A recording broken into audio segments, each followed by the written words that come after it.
ఓం సాయిరామ్. సమర్థ సద్గురు సాయినాథ్ మహారాజ్ కి జై. ముందుగా మన సాయి కుటుంబ సభ్యులందరికీ నమస్కారం అండి. అందరూ కూడా సుఖంగా, సంతోషంగా, ఆరోగ్యంగా బాగుండాలని మనస్ఫూర్తిగా కోరుకుంటూ ఈ రోజు వీడియో మొదలు పెడుతున్నాను. ఇక ఈ రోజు వీడియోలో బాబా గారు ఏం చెప్పబోతున్నారు అంటే, ఏ ఆలోచన లేకుండా సాయి పల్లకిని తాకి చూడు, నీ కోరిక నీ గుమ్మంలో ఉంటుంది, అదృష్టం 2 అడుగుల దూరంలో ఉందమ్మా అని బాబా గారు అంటున్నారండి. ఈ రోజు బాబా గారిని మనస్ఫూర్తిగా శ్రద్ధ భక్తితో బాబా గారిని నమ్మి బాబా గారిని స్మరిస్తూ సాయి పల్లకిని తాకి చూద్దాం. మన కోరికలు ఏ ఉన్నా సరే బాబా గారు మన గుమ్మంలో ఉంచుతాను అంటున్నారు. అదృష్టం 2 అడుగుల దూరంలో ఉన్నప్పుడు మనం ఎందుకు కాదనుకోవాలి చెప్పండి. మరి ప్రతి ఒక్కరూ బాబా గారు చెప్పిన విధంగా బాబా గారు ఏ సందేశం ఇవ్వాలి అనుకుంటున్నారో ఆ అంతర్యం ఏంటో తెలుసుకోవాలి అంటే ఈ రోజు తప్పకుండా బాబా గారి సాయి పల్లకిని తాకి చూడాల్సిందే. వెంటనే బాబా గారిని మనసులో ధ్యానిస్తూ బాబా గారి పల్లకిని తాకండి. ప్రతి ఒక్కరూ వినండి బాబా గారు ఏం చెబుతున్నారో. ఈ సంతోషం వచ్చినా దుఃఖం వచ్చినా నీకు ఈ సాయి ఉన్నాడు అన్నది ఎందుకు మరిచిపోతున్నావు? క్షణకాలంలో ఏడుస్తున్నావు, క్షణకాలంలో సంతోషం చూపిస్తున్నావు. నీ జీవితంలో జరగబోయే మార్పులు నువ్వు గమనించలేకపోతున్నావు. ఒక్కసారి ఈ సాయి చెప్పే మాటలు విను తల్లి. జీవితంలో ఓడిపోకుండా నిన్ను గెలిపిస్తూనే ఉంటాను. నీకు సంతోషం మాత్రమే దక్కేలా చేస్తాను తల్లి. నీ జీవితంలో అడుగడుగునా నీకు ఆటంకాలే ఏర్పడ్డాయి. ఇప్పటి వరకు వాటిని తొలగించడానికి నేను ఎన్నో విధాలుగా ప్రయత్నం చేస్తున్నాను. ఈ మనిషి జీవితంలో ఇలాంటి ఆటంకాలు సహజమే, కానీ వాటి నుండి బయటపడే శక్తిని మాత్రం నువ్వు కోల్పోకూడదు. ఆ శక్తిని మించి నువ్వు ప్రయత్నం చేస్తేనే నీకు మంచి ఫలితం దక్కుతుంది. ఏదైనా సరే దైవ చింతన మానకూడదు. దైవనామస్మరణం ఎప్పుడూ కూడా అంటిపెట్టుకొని ఉండాలి. తల్లి, ప్రతి మనిషి తప్పు చేస్తాడు. ఆ తప్పు సరిదిద్దుకోవడానికి ఒక అవకాశం భగవంతుడు ఇస్తాడు. దానిని మనం వినియోగించుకోకపోతే మళ్ళీ మనం తప్పుల మీద తప్పులు చేస్తూ కర్మలనేవి అనుభవిస్తూ ఉంటాం. ఆ క్షణం వాటి నుండి బయటపడే మార్గమే కనబడకుండా పోతుంది. కాబట్టి ఏదైనా సరే దైవాన్ని అంటిపెట్టుకొని ఉన్న వారికి ఎప్పుడూ కూడా ఎలాంటి లోటు లేకుండా ఆ భగవంతుడు రక్షిస్తూ ఉంటాడు. ఒకవేళ నీ జీవితంలో ఎన్ని తప్పులు చేసినా కూడా ఆ భగవంతుడు దానికి తగిన శిక్షని అందించి దానిని నువ్వు ఏ విధంగా అనుభవిస్తున్నావా అని నీ వెంటే నడుస్తాడు. మనం చేసే తప్పులు మన ఇంట్లో తల్లిదండ్రులకు కానీ లేదా మన కుటుంబ సభ్యులకు కానీ తెలుస్తాయో లేదో తెలియదు, కానీ నీ మనస్సాక్షికి, అంటే నువ్వు చేసే తప్పు నీ మనస్సాక్షికి తప్పకుండా తెలుస్తుంది. నువ్వు చేస్తున్నది తప్పు అని నిన్ను హెచ్చరిస్తుంది. అలాంటప్పుడు ఎందుకు తప్పు చేస్తావు? కాబట్టి ఎక్కడైనా ఎవరినైనా మాట్లాడే ముందు, ఒకరిని ఒక మాట అనే ముందు ఒకసారి ఆలోచించు. నేను అంటున్నది కరెక్టా కాదా అన్నది గుర్తించు. ప్రతి మనిషి తప్పు చేస్తాడు, కానీ ఆ తప్పుని పదే పదే చేస్తే దానికి సరైన మూల్యమైతే నువ్వు ఆ భగవంతుడికి చెల్లించక తప్పదు. కాబట్టి భగవంతుడు ఎప్పుడూ కూడా ఎవరైతే ఆ భగవంతుడిని ఎప్పుడూ కొలుస్తూ ఆరాధిస్తూ నిత్యం స్మరిస్తూ ఉంటారో అలాంటి వారి వెంట ఆ భగవంతుడు అడుగడుగునా ఉంటాడు. ఎందుకంటే వారు అనునిత్యం ఆ దైవాన్ని నమ్ముకొని బ్రతుకుతూ ఉంటారు. ఏ చిన్న కార్యం చేసినా, ఏ చిన్న పని తలపెట్టినా కూడా వారు ముందుగా దైవాన్ని స్మరిస్తారు. అలాంటి వారికి ఎన్నడూ కూడా అపజయాలనేవి ఉండవు. వారి జీవితంలో విజయాలే సొంతమవుతాయి. సంతోషం మాత్రమే దగ్గరవుతుంది. తల్లి, నీలో ఉన్న భయాలన్నీ పోగొట్టడానికి ఈ రోజు ఈ సాయి పల్లకిని తాకమని చెప్పాను. అన్నింటిలోనూ విజయాలు నీకు సొంతమవుతాయి. నువ్వు ఏ జన్మలో చేసిన పాపపుణ్యాలో తెలియదు, కానీ ఈ జన్మలో నువ్వు కర్మానుసారంగా అనుభవిస్తున్న ఈ కష్టం అనుభవించక తప్పదు. కాబట్టి దీన్ని ఓపికతో ఎంతో శ్రద్ధా భక్తితో అనుభవిస్తూ ఉండు. నీ జీవితంలో ఎప్పుడూ కూడా ధర్మాన్ని మాత్రమే అంటిపెట్టుకొని ఉండు.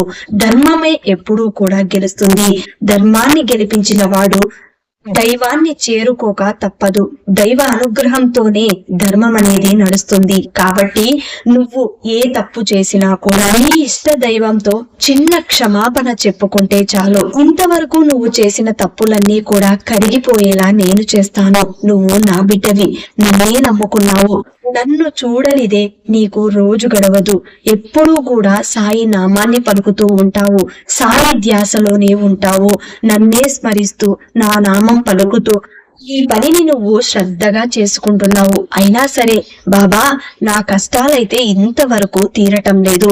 ఎన్నోసార్లు నీకు మొక్కాను, నీ మందిరానికి వచ్చాను, నువ్వు చెప్పినట్లుగానే నడుచుకుంటున్నాను బాబా. అయినా నా బాధ తగ్గటం లేదు. నాకు ఓదార్పుని ఇవ్వడానికి నువ్వు వస్తావు కదా అని నా బిడ్డ ఆశగా ఎదురు చూస్తుంది. తల్లి, ఏది చేసినా ఏది చెప్పినా కూడా అంతా నీ మంచి కోసమే. నన్ను నమ్ముకున్న నా బిడ్డలు ఎప్పుడూ బాగుండాలనే కోరుకుంటాను తల్లి.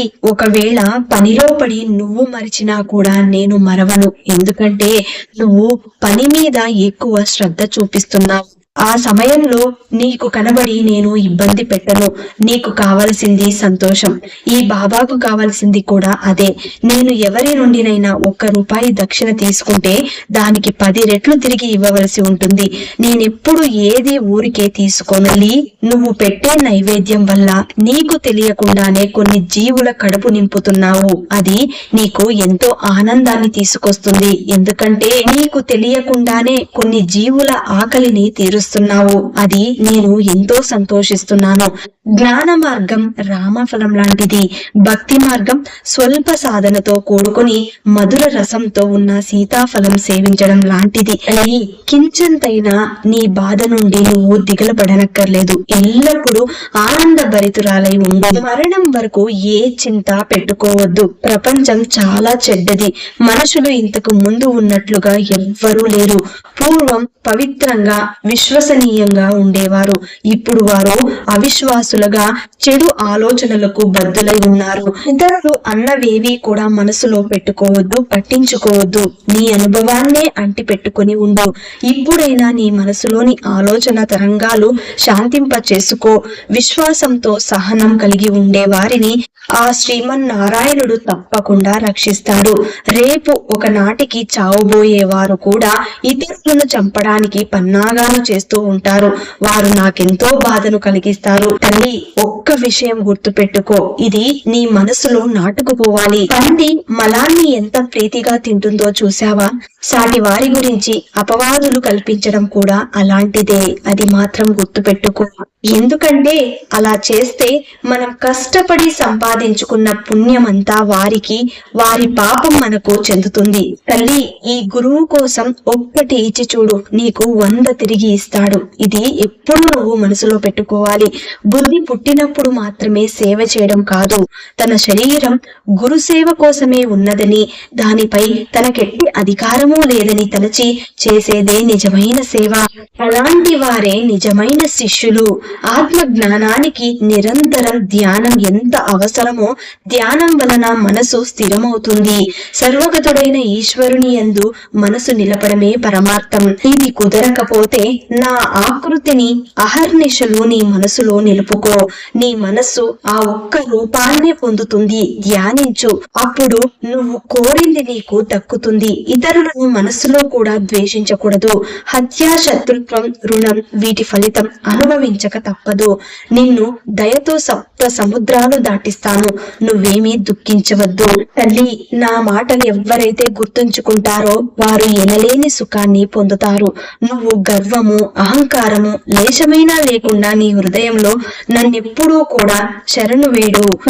ఇక ఎలాంటి ఆలోచనలు పెట్టుకోకుండా నీ మనసులో ఈ సాయి నామాన్ని పలుకు. నీకు అసాధ్యం అనిపించేది ఏదైనా సరే నేను సాధ్యం చేసి చూపిస్తాను.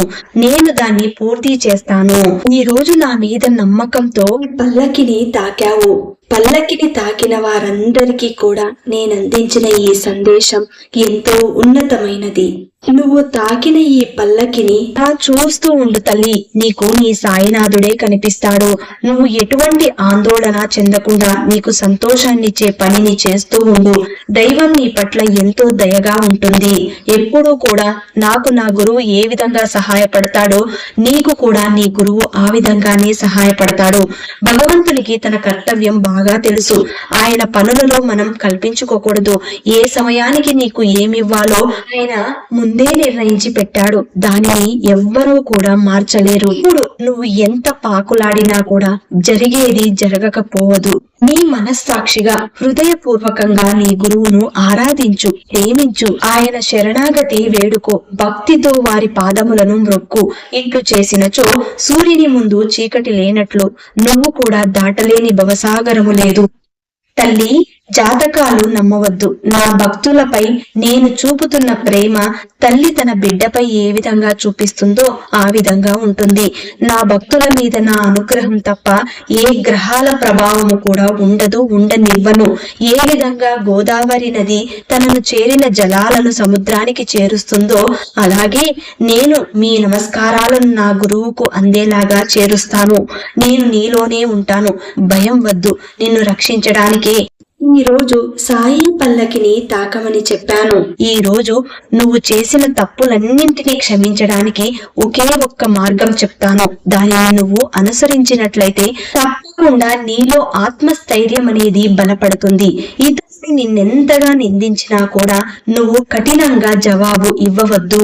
అట్టి వారికి నీవెల్లప్పుడూ ఓర్చుకొని ఉండినచో నిశ్చయముగా నీకు సంతోషమే కలుగుతుంది. ఎవరైతే వారి ప్రేమకు నన్నే లక్ష్యంగా చేసుకుంటారో వారు నదీ సాగరంలో లీనమైనట్లుగా నాలో కూడా లీనమవుతారు. తల్లి, నేను సమాధి చెందినప్పటికీ నా సమాధిలో నుంచి నా ఎముకలు నా బిడ్డల చెంత ఎప్పుడూ మాట్లాడుతూ ఉంటాయి. అవి మీకు ధైర్యాన్ని, విశ్వాసాన్ని కలిగిస్తాయి. మనఃపూర్వకంగా నా శరణు గోరి వచ్చితే నా సమాధి కూడా మాట్లాడుతుంది. బాబా, నేను తప్పు చేశాను, నువ్వు నా దగ్గర ఉండవేమో అన్న ఆందోళన పడవద్దు తల్లి. నా ఎముకలు మాట్లాడవచ్చు, మీ క్షేమమును కోరవచ్చు. ఎందుకంటే నా బిడ్డ తప్పు చేస్తే దండించడానికి నాకు తండ్రి స్థానాన్ని ఇచ్చింది. కాబట్టి ఆ చనువుతోనే నీకు అన్ని సంతోషాలు తీసుకురావడానికి ఈ మార్గాన్ని ఇస్తున్నాను. తల్లి, ఎన్ని జన్మలైనా నీది నాది వీడిపోని బంధం. నిన్ను ఎప్పుడు కూడా రక్షిస్తూ ఉంటాను. నీకొక రక్షణ కవచంలా ఈ సాయి తోడుగా ఉంటాడు. ఎప్పుడైనా సరే, ఏ క్షణమైనా సరే జీవితంలో నీ కష్టం చెప్పుకోవడానికి నీ సాయి తోడుగా ఉన్నాడు అన్నది ఎప్పటికీ మరిచిపోకు అని బాబా గారు ఈ రోజు ఒక అద్భుతమైనటువంటి సందేశాన్ని మనకు అందించారండి. ఈ సందేశం నచ్చిన వాళ్ళందరూ కూడా శ్రద్ధ సబూరి అని కమెంట్ చేయండి. అలాగే ఈ వీడియోని అందరికీ అందేలాగా షేర్ చేయండి, లైక్ చేయండి. మళ్ళీ ఇంకొక మంచి వీడియోతో మీ ముందుంటాను. అంతవరకు సెలవు. సర్వే జన సుఖినో భవంతు. సర్వం శ్రీ సాయినాథార్పణమస్తు.